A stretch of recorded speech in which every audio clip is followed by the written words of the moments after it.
Welcome to your energy update with the angels. I'm Devon Duerr, angel intuitive and spiritual teacher.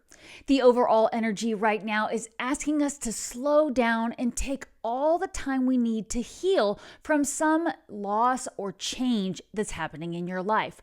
What comes to mind first when you hear this? Did you have a change with your job, with a family member, with a relationship, or even with your health? They want you to do all the things you need to do to nurture and make sure you're focusing on self-care.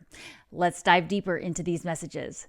First of all, they want you to know they understand how challenging it's been for you to find new ways to move ahead with certain relationships. Maybe you've had someone new come into your life, or you're trying to call someone new into your life, and this has been challenging. Maybe it's somebody new that's come into your life unexpectedly, like a new colleague, or somebody in your family got married and there's been challenges around that. Or maybe you're looking to take a relationship to a new level. Maybe you want to go from being single to being in a romantic relationship. Maybe you are looking to maybe get out of a relationship and you're not sure how to do it in a loving and compassionate way. And that's why this overall energy is really asking you to slow down and look to see where you can add a lot more nurturing for yourself. There are new people coming in for you, and this will ultimately be a good thing. But what they want you to make sure you're doing is tapping into your intuition, trusting those divine gifts that you were born with. You are here because you are highly intuitive, but you may not be aware of what your abilities are, and you might be feeling challenged to tap into that. Well, one of the little tricks you can do here is you can always start by asking your heart, and that's what we should always do, is start by asking our heart and following our heart's wishes. But a lot of times we will get intuitive hits through other sensations. You might get a gut feeling, you might get some tension in your shoulders. You might get tingles when you know the answer is right or you need to pay attention to something, and then you pause and ask your heart. But if you feel like if you're blocked with your intuitive abilities and you're not getting any idea of where to go next, first ask your heart what it wants. Another tip I'd like to add here is if you don't know what your heart is saying it wants, you can always start with what does your heart not want. And usually, if your heart does not want something, you will feel resistance, you will feel anxiety, you will feel maybe even one of the things that I will feel when I realize my heart doesn't want something is boredom. And boredom can be misunderstood because sometimes boredom is just you need to take things to a new level. You need to take on more challenges, learn something new, make it harder for you so that you have something to try for. But other times boredom means, you know what, this just isn't where we want to go. And it doesn't mean it's a bad thing. But if you are feeling bored or apathetic towards something, then that might be a sign that something your heart does not want. And I'm always going to encourage you to grab that journal and write down any guidance you get. You can always do automatic writing and ask the angels for guidance on helping you understand what it is that your heart wants. Now, one of the things the angels want you to know is going on for you at the time you're hearing these messages regarding these challenges is you are allowing yourself to feel trapped, and they're letting you know this is a false sense of entrapment. You are not actually trapped. You always have options, and it is important to make sure you're not focusing on fear-based thoughts. You're not getting into a negative mindset. You're not assuming the worst, or you're also not just always comparing everything to something that's happened in the past that didn't work for you. So a good example would be maybe you have taken a chance on taking a friendship to a romantic relationship and it didn't work out in the past. But now this new person that's in your life, you've got this great friendship and your heart is saying, you know, I feel like there's something more there, but you're afraid to take it to the next level.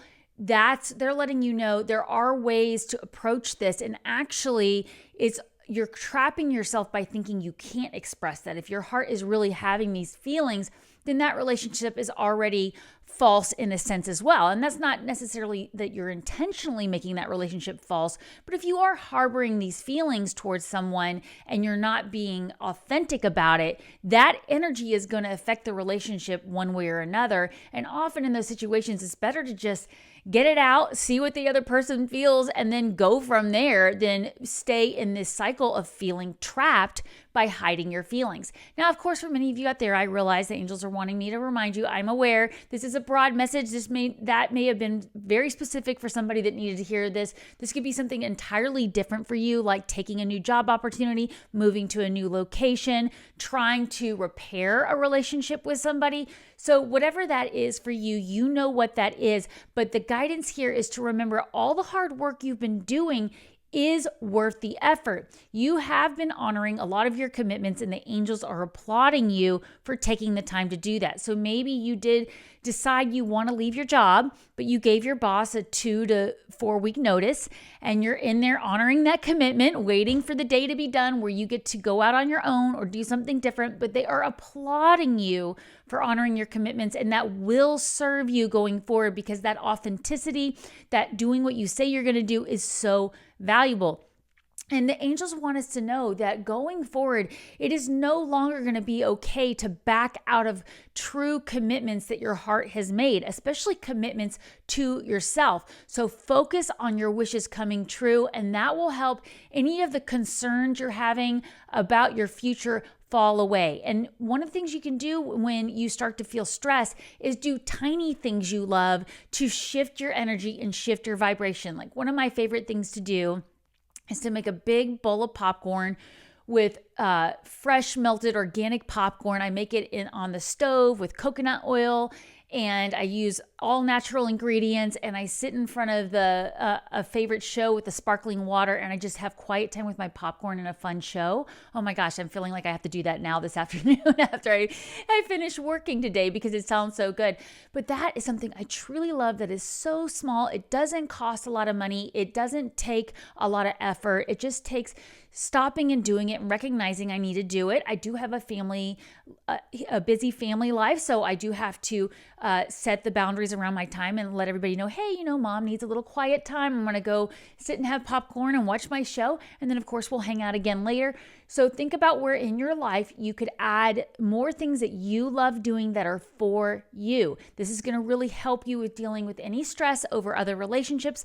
And of course, at the beginning of these messages where they were saying taking time to heal, I find a lot of my healing comes from time alone, doing self-discovery.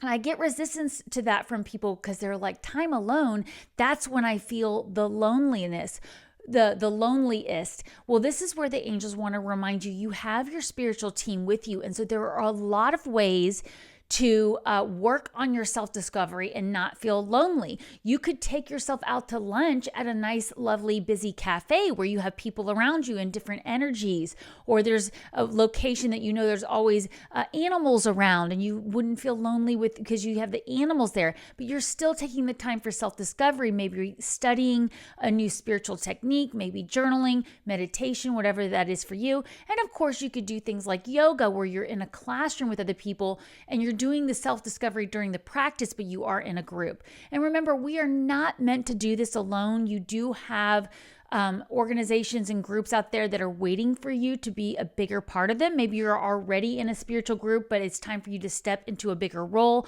or be more active within that organization. In fact, I believe the most recent video we had, there was a message about looking to see where you feel you don't belong. And the example that always comes up for me is maybe you've been going to the same church for 5, 10, 15 years, or the reason you went there was because of another family member. You didn't even pick the church, and you're beginning to realize that you feel lonely even in a room full of people. Well, the guidance there was to look around and see where else could you go where you feel like you belong, like you can be authentic, like you can stand in your beliefs. And this could be a signal for you. If you're feeling alone in a crowded room, it could be the energy around you. And that's not blaming anybody. That's not saying anybody's negative, but it might be time to go find someone else to help you.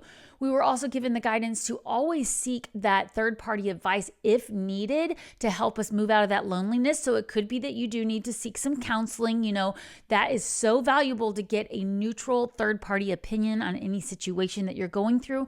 And even if we do have those trustworthy family members or friendships to lean on, they are going to be biased in your favor because they love you. And so a lot of times it's nice to have somebody who's neutral, who's not coming through a filter when they're listening listening to what you're facing and giving you that good advice. Now, they do want you to have that reminder. This was the same reminder as the last video I posted. It's really important you have self-discipline and willpower as you move forward, using your intuitive abilities and getting that public recognition you desire. Now, I do also hear from you sometimes that you're not looking for public recognition as in being famous or on the bigger stage, but sometimes public recognition is your spouse saying, hey, honey, I realize how hard you've been working on this. I'm here to support you. I'm really proud of you. That kind of recognition is still public because it's being said out loud.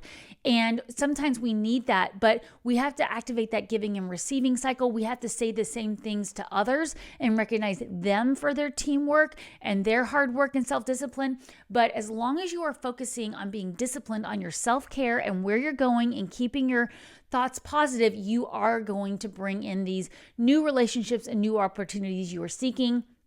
And the new opportunities that have recently come in for you, the new important contracts or documents that have been put in front of you, you're going to have a much clearer vision of how they're going to benefit you. Now, look around to your intimate relationships and carefully weigh any decisions about the health with those relationships. I know that recently we were commended for adding more health to our relationships, but there may be something else that has recently come in front of you where you could add more health. That's why they were saying at the beginning, if somebody new has just come into your life or comes into your life soon after hearing these messages that is presenting a challenge for you, you want to focus on how can you bring balance into that relationship and use a compassionate and loving approach.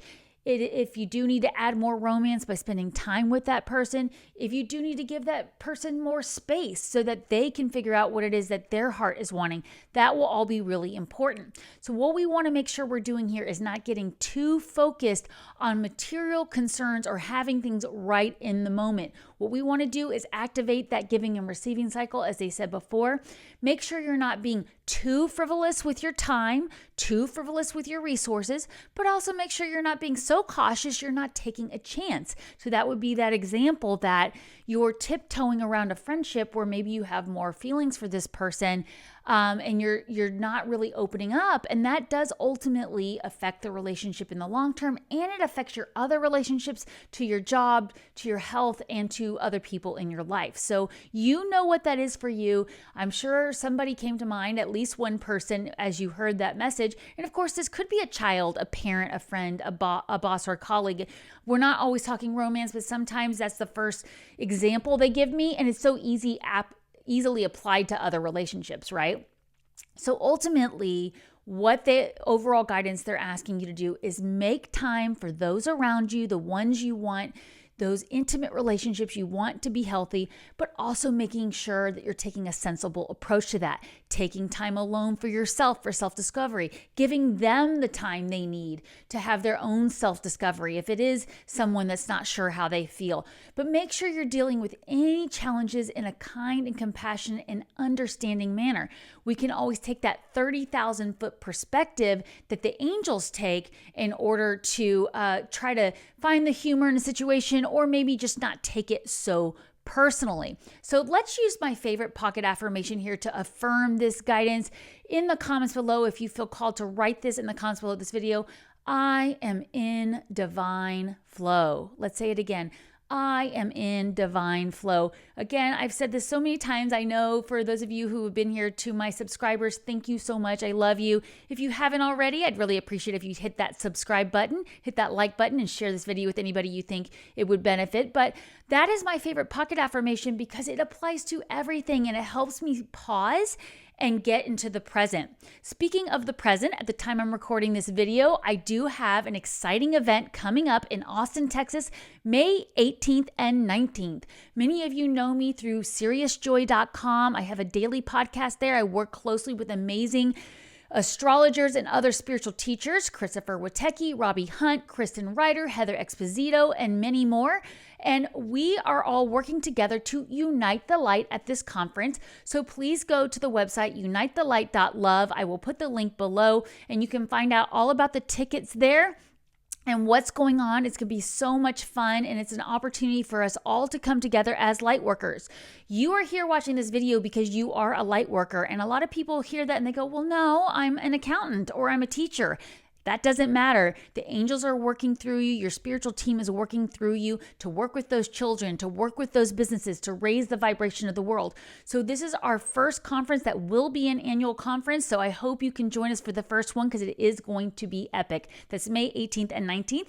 You can check out the details below or feel free to message me anytime with questions. You can go to unitethelight.love for more information. All right, back to wrapping up this overall guidance here about making sure we're taking lots of time to heal. They want you to add new healing techniques. So if you ever thought about taking a Reiki class, have you ever thought about signing up for an online psychic abilities class? What comes to mind for you first? Could you learn more about human design or your astrology chart?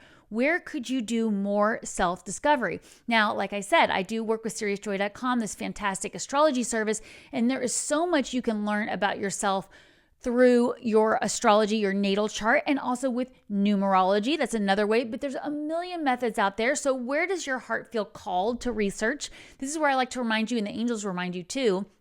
If something doesn't resonate with you, leave it behind. It's either not meant for you or you're just not ready for it yet. So I'll give you an example. I was very into numerology when I started moving on from, most of my work was always with working with the angels and animals. Well, I decided I wanted to take my skills to the new level. And even before I got my Reiki Master certification and did my energy healing certifications, even before all that, I got really into numerology. And I was not at all interested in astrology. And now here I am, an astrologer working for an astrologer's astrology service. But at the time, it just didn't appeal to me. Anytime somebody brought it up to me, it seemed too vague, or it just wasn't something I was raised with, and I just had no interest. But numerology, I did. And maybe that's because my degree is in accounting and business administration, so I was already familiar. I already love numbers. When I started doing the self-discovery of the basic numerology of my name and my birth chart, it really opened my eyes and helped me discover things about myself I'd never acknowledged. So that's that little, piece of homework there to wrap up these messages from the angels. In this self-discovery that you're doing, in this time that you're taking to heal from some kind of recent loss or grief or transformation, where else could you learn something new? Get your heart excited about it. So that way, when you are starting to feel lonely, you are starting to question your path, you have something exciting to go do that gets you out of that apathetic or bored feeling or that feeling of fear, anxiety, or loneliness. And I am wishing you so much love and blessings that you are not in that space right now, but these messages are meant for you anytime you come across them. So, take what resonates. If them don't, you can always come back later. I always do say that reminder that hindsight is one of the most powerful tools for deepening your trust and your connection with the angels and your trust that you are highly intuitive. A lot of us are not aware of our intuitive abilities until we start paying attention, but then we have to actually track them and write them down. So one more pocket affirmation I'll encourage you to write in the comments below. I am highly intuitive. I've done this one a lot before too, but a lot of people really second guess their abilities. So if you would like to affirm that in the comment below, I would appreciate it. I am highly intuitive. And remember to make sure you are setting boundaries around your time so you can spend quiet time alone doing the things you love, like eating popcorn with butter. Remember, take time every day to connect with the angels.